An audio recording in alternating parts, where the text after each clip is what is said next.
Panginoon, gumawa ka ng himala sa buhay namin. May mga pagkakataon sa ating buhay na naghahanap po tayo ng mga senyales o mga palatandaan na magbibigay sa atin ng hudyat na pinakinggan ng Panginoon ang ating mga panalangin.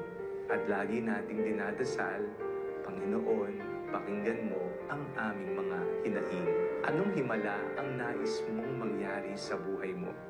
Sa ating pong binasang ebanghelyo sa araw na ito, ang himala ng pagkalaya mula sa pag-aalipin ng demonyo ang ating napakinggan. May mga bagay ba na kailangang palayain sa buhay mo?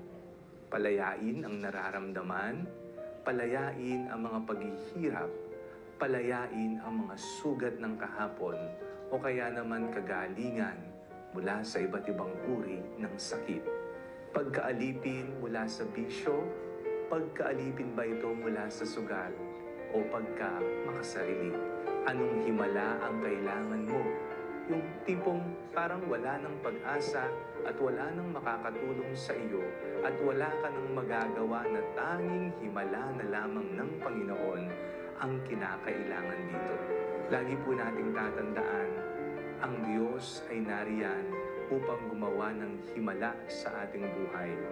Mahal niya tayo at nais niya tayong palayain at sagipin.